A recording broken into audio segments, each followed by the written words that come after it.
জলসা শেষ, আমার জলসাই শেষ হলো। হাজি সাহেব একজন বললে, হুজুর আমার বাড়িতে দাও। বাড়ির গেটে ঢুকে আমার মাথায় তাক পড়ে গেছে। তার ম্যানেজারকে জিজ্ঞেস করলাম, বলে হুজুর 35 কোটি টাকার বাংলো, এটা 5 বিঘে এরিয়া নিয়ে আছে বাংলোটা। ডাইনিং টেবিলে 50 জন বসে খাবে। কে কে বসেছে? আমি, আমার ড্রাইভার, ইমাম, মুয়াজ্জিন, তিনার ম্যানেজার, কর্মচারী, খেটে খাওয়া লোক বসেছে।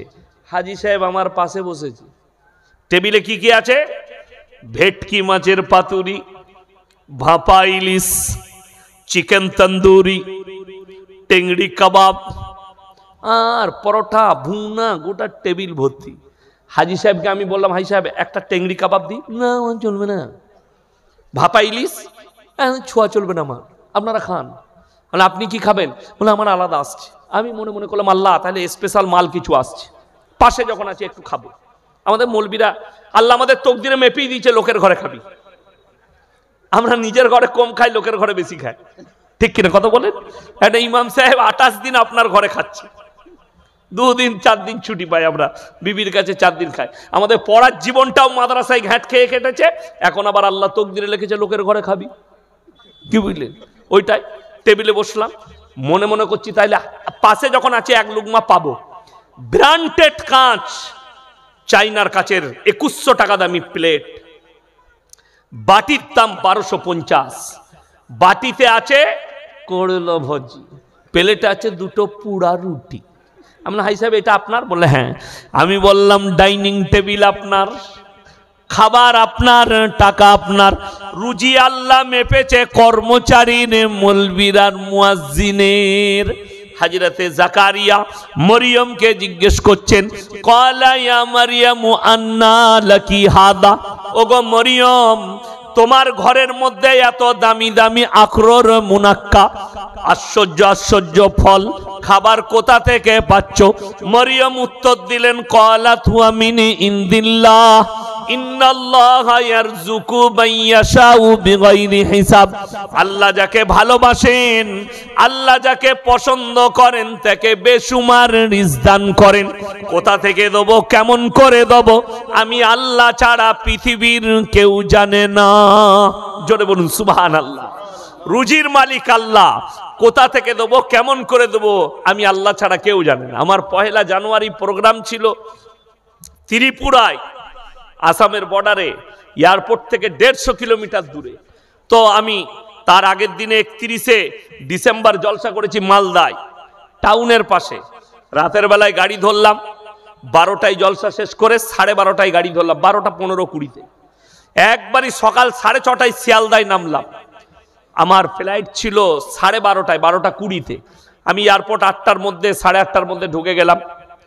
তো 1 কাপ কফি খেলাম। কফি তো লয়, ইন্দুর মারা 20, 140 টাকা দাম। কি বুঝলেন? আমি বললাম আল্লাহ, ইন্দুর মারা 20 খাওয়া ভালো, খেতে হবে। খেলাম, বসে আছি। তো একজন অফিসার 10টার সময় আমার উপরে নজর পড়েছে, আমাদের বর্ধমান জেলায় বাড়ি। তো সে ছুটে এলো, হুজুর কিছু খাওয়া দাওয়া করেছেন, আমি আপনার ভক্ত। আমি বললাম না, আমি ত্রিপুরায় গিয়ে খাবো, আমার হাত ছাড়ে না, খেতেই হবে আমার সঙ্গে। তার অফিসে নিয়ে গেল, নিয়ে গিয়ে সে একটা থাল কিনে নিয়ে এলো। থাল, চাওয়াল আছে, ডাল আছে, চাটনি আছে, আপনার 2 রকম সবজি আছে, পাঁপড় আছে 2-4টা, আর একটা রসগোল্লা আছে। খেলাম। আমি বললাম ভাই কত লিয়েছে? বলছে 760 টাকা। আমরা নাউজুবিল্লাহ, আমার মাদ্রাসায় একদিন সংসার চলত। যাই হোক, আমি যেটা বলতে চাইছি, আমি নিয়ত করেছি ত্রিপুরায় নেমে খানা খাবো। আল্লাহ রুজি মেপেছে এয়ারপোর্টে ওই ভাইয়ের হাত ধরে। পৃথিবীর মানুষ, তুমি জানোই না তোমার মৃত্যু কবে হবে আর রুজি কোথায় লেখা আছে। আমি বলে যাচ্ছি, কলকাতায় গিয়ে দেখতে পাবেন, কৃষ্ণনগরে পাবেন, কোটি টাকার মালিক রাতের বেলায় রাত 2টোর সময় মদ খেয়ে প্রবেশ করে বাড়িতে, গাঁজা খেয়ে প্রবেশ করে, আর বউ শুয়ে থাকে কুকুরের সাথে। আর আপনি এই গ্রামের মানুষ, ধুবুলিয়া থানার এলাকার মানুষ, আপনি রাতের বেলায় এশার নামাজ পড়ে মাঠে খাটেন, বিবির সঙ্গে ডাল আর আলু সানা আর একটা ডিম ভাজি দিয়ে এক দস্তরখানে ভাত খেয়েছেন, ফজর পর্যন্ত বিবির গলায় হাত রেখে ঘুমাতে পেরেছেন, আল্লাহর শুকর আদায় করুন। ফজরের নামাজ পড়ে আল্লাহ আমার থেকে বড় সুখী কেউ নেই। যারা মনে করছেন টাকায় সুখ, তারা তাকিয়ে দেখুন, যার যত বেশি টাকা তার তত বেশি দুঃখ। শুধু দুঃখ নয়, এই দুনিয়ায় নয়, পরকালেও আছে। রাসূল আকরাম সাল্লাল্লাহু আলাইহি সাল্লাম হাদিস বর্ণনা করলেন, যারা গরিব মুমিন ব্যক্তি আছেন তারা শুনেন, একজন বড়লোক মুমিনের থেকে একজন গরিব মানুষ মুমিন ব্যক্তি 500 বছর আগে জান্নাতে প্রবেশ করবে। জোরে বলুন সুবহানাল্লাহ। সব থেকে বড় জিনিস, হাত তুলে বলুন তো, আজ থেকে 5 ওয়াক্তের নামাজি সবাই হব। জোরে বলুন ইনশাআল্লাহ। যুবক যুবতী উভয়কে বলছি, নামাজ পড়ো, নামাজ পড়ো। কিয়ামতের আলামত উলামারা দেখতে পাচ্ছেন। করিবান, কিয়ামত কাছে, কিয়ামত দোরগোড়ায় এসে পৌঁছে গেছে। আলামত গুলো আস্তে আস্তে প্রকাশ পাচ্ছে। আপনি রাস্তা পাবেন না, সেই দিনে ইস্তেগফারের কোনো রাস্তা থাকবে না। আমার বন্ধুগণ, আমার ভাই, আল্লাহর কাছে ইস্তেগফার করে কাঁদুন, আল্লাহ আমার জীবনের পাপগুলো মার্জন করে দাও, ক্ষমা করে দাও, আজ থেকে আমাকে নতুন জীবন যেমন করার তৌফিক দান করো। আল্লাহর কাছে কাঁদো আর 5 ওয়াক্তের নামাজি হও। হালাল রুজির উপরে বিশ্বাসী হও, হালালের উপরে টিকে থাকো। শুনে রেখে দেন, যে মুসলমান যখন দিন থেকে সরে যাবে, তারা আল্লাহ আল্লাহ রসুলের আদর্শ থেকে সরে যাবে, তখন আল্লাহ রাব্বুল আলামিন তাদের কাছে অত্যাচারী জালিম বাদশা পাঠিয়ে বদলা নেবেন। হে মুসলমান, শুনে নাও, আপনি কি মনে করছেন ইসলাম মিটে যাবে? না। কোরআন মিটে যাবে? না। পৃথিবীর কোন শক্তির ক্ষমতা নেই ইসলামকে মিটাই, পৃথিবীর কোন শক্তির ক্ষমতা নেই কোরআনকে মিটাই। আপনি কি ভাবছেন মিটে যাবে? না। আর কটা কুত্তা চিল্লাচ্ছে, এদিকে দিকে লাভ নাই। আরে শুনেলেন, তসলিমা নাসরিন মুসলিম ঘরেই জন্ম নিয়েছে, কোন হিন্দু ঘরে জন্ম নেয়নি, রাসূলের দুশমন। অথচ এই মেয়েটা আমাদের দেশের কিছু শিক্ষিত লোকের কাছে বলছে এই মেয়েটা দারুণ স্পষ্টবাদী, অথচ সে লজ্জা বয়ে নিজে লিখেছে, আমি আমার মাকে আমার চাচার মশারিতে দেখেছি। যার মা তার চাচার মশারিতে, যার জন্মটা চাচার দ্বারা, এটা তো হারাম সন্তান। শুধু তাই নয়, আমি 1 মাস আগে চ্যালেঞ্জ ছুড়েছি, কলকাতা বাগুইয়াটির একটা মুসলিম বলছে নিজেকে, আমি তাকে বলেছি 10 মিনিট সময় নেব না, যদি বাপের বিটি হও, তার নাম হচ্ছে নাজিয়া ইলাই খান, প্রতিনিয়ত দাড়িকে গাল, টুপিকে গাল, লম্বা জামাকে গাল, আর আমাদের তো নাম রেখেছে ইয়ে মাদ্রাসা ছাপ। আমরা মাদ্রাসা ছাপ। বড় কষ্ট লাগে। একটা এটিএম চুরি করতে গেলে মাদ্রাসায় পড়া লাগে না? লাগে না? কথা বলে না? মাদ্রাসায় পড়লে এটিএম চুরি করতে পারবে? এটিএম ডাকাতি করতে গেলে কি হতে হবে? ইঞ্জিনিয়ার। ইঞ্জিনিয়ার কোথায় হয়? মাদ্রাসায়। হ্যাঁ, তাই না? হুজুর বলে দিয়েছে মকরু। ইমানদারির সঙ্গে বলুন তো, এই এলাকার কোন মসজিদের ইমাম যদি বাজারে বসে সিগারেট খায়, তাকে রাখবে না তাড়াবে? তাড়াবে। ইমাম খেলে হারাম, ওকে আর রাখা যাবে না, ওর পেছনে নামাজ হবে না। তুই ইমামের পেছনে কি করে খাসবে? কথা বুঝতে পারেন না? ও বিড়ি খাচ্ছে, ইমামের পেছনে নামাজ পড়বে, কিন্তু ইমাম খেলে নামাজ হবে না। ফতোয়া তার কাছে। ইমামের জন্য হারাম আর তোমার জন্য হালাল। কোন বাপের বেটা মৌলবি বলেছে তাকে স্টেজে আমার কাছে দাঁড় করান, যে কওমের জন্য হালাল হবে, আমাদের জন্য হারাম, আর কওমের জন্য হালাল। এটা কে বলে দিল আপনাকে? এইটার কারণে আপনি ছাড়তে পারছেন না। শুনেলেন আমার মুসলমান ভাই, ওই পলসন্ডা মোড় থেকে 10 কিলোমিটারের মাথায় আমি মুসলমানদের হোটেল দেখাবো, হারামখোর মদু পান করে, মদু বিক্রি করছে। ঠিক বললাম না ভুল বললাম? অথচ সে নিজেকে মুসলমান বলছে। ঈদের দিনে আতর লাগিয়ে হারামখোর ঈদগায় চলে আসে নামাজ পড়তে, অথচ মদ খায়, মদ বিক্রি করে। যে মদ বিক্রি করলো তার ইনকামটা হালাল না হারাম? কথা বলে না? হারাম। আর আমাদের দেশে জান্নাত কিন্তু খুব সহজ। সহজ না? সহজ নয়। দুটো জায়গায় সহজ। এই জলসা হচ্ছে মাদ্রাসা কিংবা মসজিদের জলসা। কি বুঝলেন? বক্তা আদায় করছে, ও মাতাল হারামখোর মদ বিক্রি করে 1000 টাকা দিয়ে দিলে মসজিদের জন্য। বক্তা বলছেন, আহারে বান্দারে কোথায় বসেছিল, দেখো দেখো মসজিদের নামে 1000 ছুটে এসে দিল, দিয়ে মালকে জান্নাতে ঢুকিয়ে ছেড়ে দিল। কথা বলতে পারেনি? সে মনে করলে সারা হুজুর যখন জান্নাতে ঢুকিয়েছে আমাকে আর কেউ বার করতে পারবে না। তোকে মর তবে বুঝবি। এইটাই হচ্ছে কষ্টের বিষয়। ও মনে করেছে আমি দিয়ে দিয়েছি মাদ্রাসা মসজিদে, আমি পাপের সাগরে ডুবে থাকবো।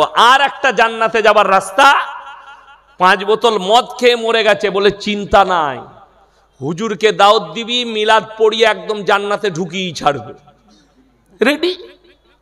কি বুঝলেন? বড় কষ্ট লাগে। হাই রে মুসলমান, আপনি দিন বুঝেছেন, আপনি ইসলাম বুঝেছেন, পাপের সাগরে ডুবে আছে, আর আপনি মনে মনে ভাবছেন আমি তো খাঁটি মুসলমান। মদ কি করে ইসলামে হালাল হতে পারে? একটা মুসলমান কি করে মদ খেতে পারে, মদ বিক্রি করতে পারে? আপনাকে আমি ধুবুলিয়ায় আর বেতুয়ায় দেখিয়ে দেব, মুসলমান লটারির টিকিট কাটছে, মুসলমান লটারি বিক্রিও করছে। ঠিক বললাম না ভুল বললাম? লটারি বিক্রিও করছে আর লটারি কাটছেও তারা। আমার ভাই অনুরোধ করে বলছি, লটারি হারাম না হালাল? জোরে বলুন। হারাম লটারির টিকিট। কিন্তু মুসলমানের ব্রেন জানেন কত ভালো? আরে অনেক মুসল্লি আছে লটারির টিকিট কেটে হারাম কর কোঁচড়ে নিয়ে মসজিদে ঢুকে দোয়া করে, আল্লাহ যেন আজকে ওই 1 কোটির ঘরটা লেগে যায়। হ্যাঁ, বাংলাদেশের একটা নামাজি চাচা দোয়া করছে, নামাজি চাচা, আল্লাহ গো 1 ঘর কেটেছি, আল্লাহ যেন 1 কোটি লেগে যায়, আর জীবনে তোমার ঘর থেকে বেরোবো না। এটা কত সুন্দর দোয়া। এই দোয়াটা হারাম দোয়া না হালাল দোয়া? হারাম দোয়া। আল্লাহ এর উপরে গজব নাজিল করবে, যেহেতু হারাম মালের জন্য আল্লাহর কাছে দোয়া করছে। কেউ যদি বলেন লটারি কেন হারাম, সকলে বলুন। ভবিষ্যৎ কে জানেন, আল্লাহ না মানুষ? আল্লাহ। তকদিরের মালিক কে? আরো জোরে বলুন। তকদিরের মালিক হচ্ছেন আল্লাহ। আর আপনি বিশ্বাস করছেন একটা কাগজের ওপরে, একটা জ্যোতিষীর ওপরে। এখন মোবাইলে অ্যাড দেখেছেন, ফেসবুক খুললে কি বুঝলেন, হাফেজ অমুক জ্যোতিষী, মানে অ্যাডের ভর্তি। আর আমাদের দেশের লোক এগুলো বিশ্বাসও করে। হাত দেখছে, ভবিষ্যৎ বলছে। কষ্টটা আমাদের কোথায় জানেন? ইমাম সাহেব ভাই আপনার বেতন কত? কত? 10.5, 7,000, 7,500। খালারটা নিয়ে না বাদ দিয়ে? খালারটা বাদ দিয়ে। যাই হোক, মাশাআল্লাহ 7.5। ইমাম সাহেবের বেতন 7.5। আমার আব্বার মাদ্রাসায় 11,000 আমার বেতন। যাই হোক, আমার 11,000 বেতন, ইমাম সাহেব ভাই 7,500 বেতন। একটা লোক ধুবুলিয়া বাজারে ব্যবসা করে, প্রত্যেক দিন 10,000 টাকা ইনকাম করে। 3 10 কত? মানে 3 লক্ষ টাকা মাসে। কত বললাম? 3 লক্ষ টাকা মাসে ইনকাম করে, প্রত্যেক দিন 10,000 করে ইনকাম করে। আর ইমাম সাহেব মাসে পায় 7,500। আমি ইয়াসিন মাসে পাই 11,000, আর সে দিন পাই 10,000। এরপর বলুন, সেই লোকের ব্যবসা একটু গোলমাল। আমাকে এসে বলছে, হুজুর একটা বরকতের তাবিজ দেন। বরকতের তাবিজটা তাকে লাগবে না আমাকে আগে লাগবে? কথাটা বুঝতে পারেননি? যদি আমার তাবিজে তোর দোকানে বরকত হবে, তাহলে তো ব্যবসাটা তোর হবে কেন? ওটা তো আমার হবে। মারবো তাবিজ আর টেনে লুবো। বর্ধমানে রাইস মিলগুলো আমাদের বাপ বেটার হতো, কিন্তু কে কাকে বুঝাবে? দুঃখ তো ওইটাই। বলছে কারু বউ পালিয়ে গেলে 72 ঘন্টায় এনে দেয়। আমি একটা জলসায় বলেছি, 72 ঘন্টায় বউ পালিয়ে দিলে এনে যাচ্ছে। এদিকে মোদিজির কাছে নিয়ে যেতে হবে, যারা দেশের টাকা পালিয়ে গেছে নিয়ে হারাম করকে 72 দিন সময় দেন, মালগুলোকে ফিরিয়ে নিয়ে, তোদিকে অর্ধেক টাকা দেওয়া হবে। বড় কষ্টের বিষয়। ধোঁকা, প্রতারণা, প্রবঞ্চনা। আপনি এটা মনে করেন না স্টেজে আমরা আলেমরা বসে আছি, ধোয়া তুলসী পাতা আমার মতো 100টা মৌলবি ধরা পড়বে, 100টা হুজুর কিয়ামতের দিনে ধরা পড়বে।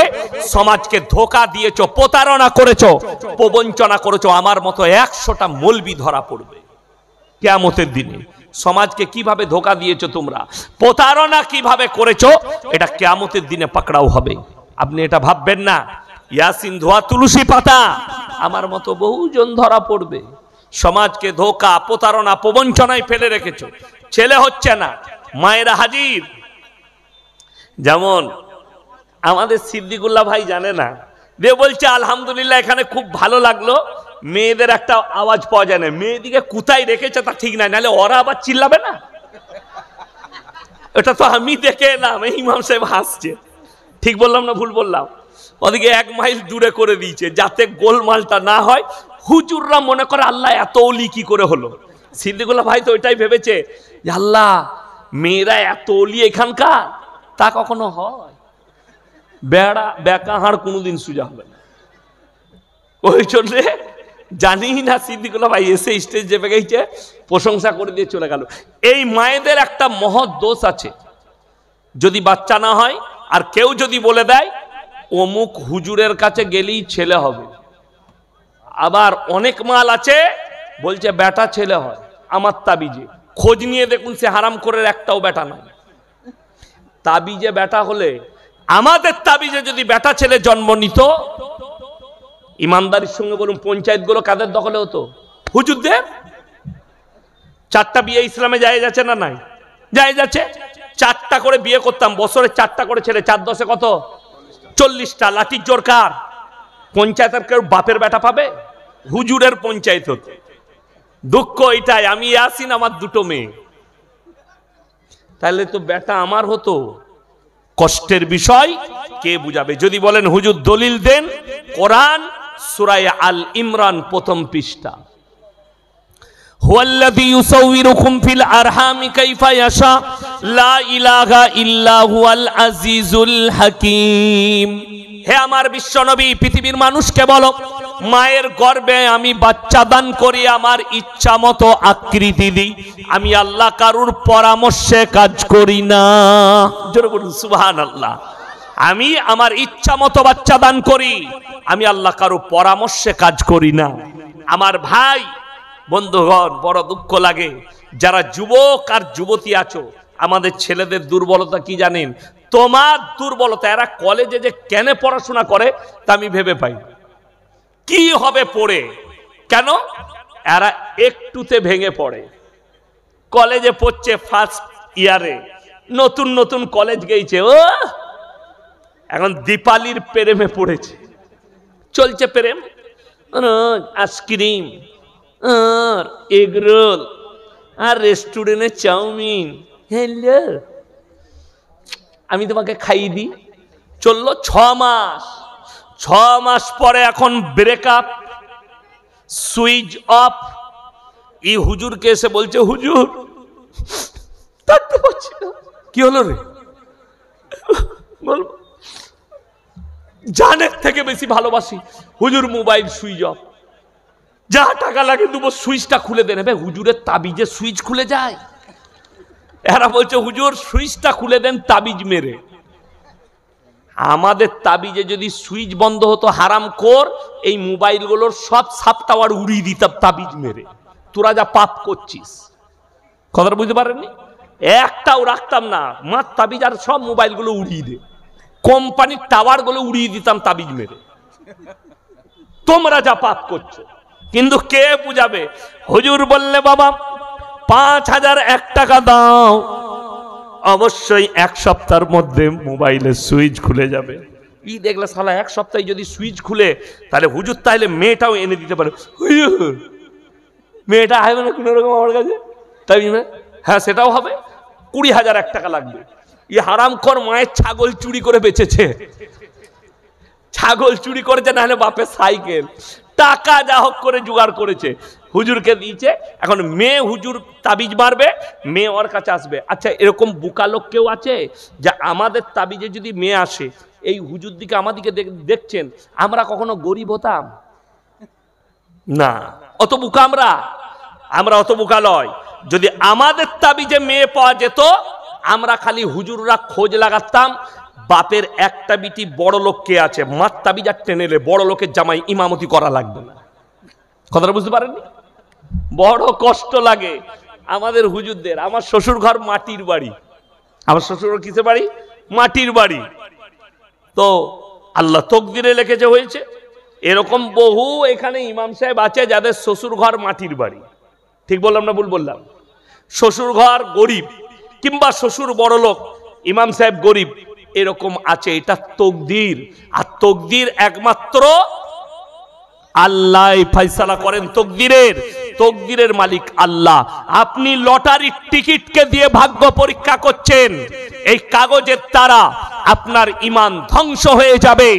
আপনি যদি বিশ্বাস রাখেন এই কাগজের দ্বারা আমার তকদির পরিবর্তন হবে। কেউ যদি হাত দেখায় কোন জ্যোতিষীকে, কোন মৌলবীকে যদি বলে আমার ভবিষ্যৎ কি আছে, আর কোন ভণ্ড মৌলবী যদি বলে আমি ভবিষ্যৎ বলতে পারি, জানবেন সে এক নম্বর ভণ্ড এবং ঈমান হারা, সে বদ্দিন। ঈমান চলে যাবে জ্যোতিষীকে হাত দেখালে, ঈমান চলে যাবে লটারির ওপরে বিশ্বাস করলে। ওই জন্য সবাই হালালের ওপরে বিশ্বাস করবো। জোরে বলুন ইনশাআল্লাহ। ইমানদারির সঙ্গে বলছি, হালাল রুজিতে কি আছে? বরকত আছে, আছে না নাই? তার প্রমাণ জানেন তো এই মৌলবীরা। আপনাদিকে এরা কি খাওয়াইছে আমি জানি না, প্যান্ডেলে কি খাওয়াচ্ছে, কিন্তু আমাদের আলাদা জিনিস। ফলের যে নাস্তা দিল আমি আর বলবো না, কেন বলুন তো? কালো আঙ্গুর, আর আমাদের মাস্টার সাহেব আমার এলাকাতেই মাস্টারি করেন। ওখানে আমার একটা বন্ধু আছে রহমত ভাই, এসছে আমার সাথে, তার বাড়িতে থাকেন, এই গ্রামের ছেলে, ভাইপো আপনার, মাশাআল্লাহ। তো উনি বললেন হুজুর বাড়িতে অনেক কিছু রান্না করেছে, শরীর সাথ দিল না, বলে স্টেজ থেকে নেমে তারপরে দেখবো। তো কি কি করেছে জানি না, তবে আশা করি দেশি মুরগি না। কি বলেন? আমরা মৌলবীরা চাই না দস্তরখানে চলে আসে। রাসূলের হাদিস শুনেলেন, যারা আল্লাহর রাস্তায় দ্বীনের পথে থাকবে আল্লাহ মৃত্যুকাল পর্যন্ত ইজ্জতের রুজি দান করবেন। জোরে বলুন সুবহানাল্লাহ। টাকাটা মেটার করে না। বেঈমান কাফেররা মেহনত করেছে, তারা তাদের মেহনতে কামিয়াব। আর আমরা ইসলামে প্রচার করে, এত জলসা করে, এত দাওয়াত ও তাবলীগ করে, এত প্রচার প্রসার করে, এত মাদ্রাসা করে, এত আলেম হাফেজ গ্রামে তৈরি করে, তারপরও আমরা নাকাম দ্বীন প্রচার করতে। যদি বলেন হুজুর কেমন করে? বেঈমান কাফেররা এমন একটা মেহনত করেছে যার কারণে আজকে প্রত্যেকটা বাড়িতে বাড়িতে সুদ ঢুকিয়েছে। তার নাম হচ্ছে বন্ধন লোন আর গ্রুপ লোন। আশা করি আপনাদের এখানে নাই, আছে? আল্লাহ, ও আবার বাদ যায়, ওটা বাদ যাবে না। এখন মেয়েদের একটা সুবিধা, কিন্তু সব মেয়ে কিন্তু চাকরি পায় না। পেয়েছে অনেক মেয়ে চাকরি পায় না, আবার কারো বাতিল হয়েছে। এই 10টা করে মেয়ে গ্রুপ করেছে, তাদের মধ্যে একজন হেড হয়, আর 9টা মেয়ে তাকে ম্যাডাম বলে। আসে মনে করেন বিরাট ব্যাপার, এমনি ম্যাডাম হতে পারে না, সুদ খাবার ম্যাডাম হয়েছে। ভেবে দেখুন, বেঈমান কাফের আপনার বিবিকে রাস্তায় বার করে দিল। আপনার ইমামের বেতন 7,500। ইমানদারির সঙ্গে বলুন, ইমামের বিবি কবে কোপড়ে কাপড় গুঁজে গ্রুপ লোন আর বন্ধন লোন করতে গেছে? এই আলেমরা বসে আছে, যাদেরকে আপনারা উপযুক্ত বেতন দেন না, তারপরও আল্লাহর উপরে ভরসা করেছে। এই 5,000-এ 7,000-এ আল্লাহ এত বরকত দিয়েছে, আপনার 50,000-এ অত বরকত আল্লাহ দেয়নি। তার কারণ হচ্ছে হালাল রুজি, তার কারণ হচ্ছে দ্বীনের উপরে প্রতিষ্ঠিত। রাসূলের হাদিস, যারা 5 ওয়াক্তের নামাজি হবে আল্লাহ মৃত্যুকাল পর্যন্ত তাদেরকে হালাল রুজি, ইজ্জতের রুজি দিবেন। জোরে বলুন সুবহানাল্লাহ। তাদের রুজিতে কোনোদিন কমি আসবে না। অনুভব করি আমরা আলেমরা, মাঝে মাঝে এই আলেমরা ইমামরা অনুভব করে। কেন? এই জন্যই আমরা অনুভব করতে পারি, আমরা ভরসা করি আল্লাহর ওপরে। আর তোমার ভরসা হচ্ছে লটারির ওপরে, তোমার ভরসা হচ্ছে হারাম জিনিসের ওপরে, তোমার ভরসা নেই দ্বীনের ওপরে, তোমার ভরসা নেই আল্লাহর রাসূলের ওপরে, তোমার ভরসা নাই কোরআনের ওপরে, যে কোরআন পড়লে আমার কাছে বরকত আসবে, নামাজ পড়লে আমার কাছে বরকত আসবে। অনেকজন মনে মনে করবে যে এই হুজুরটা খেপা। কেন? আম্বানি তো বেনামাজি, মুকেশ আম্বানি নামাজ পড়ে? মমিন। টাটারা, টাটা আম্বানিয়ারা কেউ নামাজ পড়ে? এরা তো ইসলামের মধ্যেই নেই। আল্লাহ কেন সম্পদ দিল? অনেকজন মনে করে আমি তো নামাজ পড়ি না, আমি বড় লোক। কে বললে আপনাকে যে টাকা থাকলে খেতে পাই? ভুল। টাকা থাকলে ইজ্জত পাই, কে বলল আপনাকে? তার দলিল দেখলেন। ইমাম সাহেবের বেতন 7,500। গ্রামের যদি 1 কোটি টাকার মালিক মারা যায়, জানাজা কে পড়াবে? আপনাদের এলাকার এমএলএ পড়াবে না ইমাম সাহেব? ইমাম সাহেব বড় কষ্ট লাগে জানবেন। আমি প্রথমেই বলেছি আয়াতটা, ওয়াতু ইজ্জু মান তাশা ওয়াতু দিল্লু মান তাশা বিয়াদিকাল খায়র ইন্নাকা আলা কুল্লি শাইইন কাদির। জেনে রেখে দিবেন, টাকা থাকবে, সম্পদ থাকবে, খেতে পাবেন না। যাদের মনে হচ্ছে টাকায় খেতে পাওয়া যায়, সকালবেলায় উঠে কলকাতায় ট্রেন ধরে চলে যান। ধুবুলিয়া থেকে ট্রেন ধরে কলকাতায় যান। প্রেসিডেন্টি জেলে গিয়ে পার্থবাবুকে জিজ্ঞেস করে আসুন, স্যার টাকায় কত সুদ? উনি বলে দিবেন টাকায় কত সুদ আছে। 250 কোটি টাকা গার্লফ্রেন্ডের ঘর থেকে বেরিয়েছে, জেলের ভেতরে বসে পুরা রুটি খেতে হচ্ছে। সকালবেলায় উঠে কৃষ্ণনগর টাউনে যাবেন, 100টা বড় লোক দেখিয়ে দেবো সকালবেলায় আন্ডার প্যান্ট পরে ছুটছে। কি হলো বে? শয়সু গয়কার। ডাক্তারে বলেছে 4.5 কিলোমিটার হাঁটবি সকালবেলায়। অনেকজন আবার ভয়ে নিজের বউকে নিয়েও হাঁটছে, খেপি এখন থেকে হাঁট, নাহলে তোকেও ধরে নিব। বউকেও নিয়ে হাঁটছে। সুগার 100 কোটির মালিক, কিন্তু রাতের বেলায় পুরা রুটি খেতে হয় করেলা ভাজি দিয়ে। কথাটা বুঝতে পেরেছেন না পারেননি? পুরা রুটি করেলা ভাজি দিয়ে খেতে হয়। কর্মচারী, আমি আজ থেকে 8 বছর আগে কলকাতার বজবজের কাছে, চড়িয়ালের কাছে, বজবজ ওই চটার কাছাকাছি এক জায়গায় জলসাই গেছি। রাত 11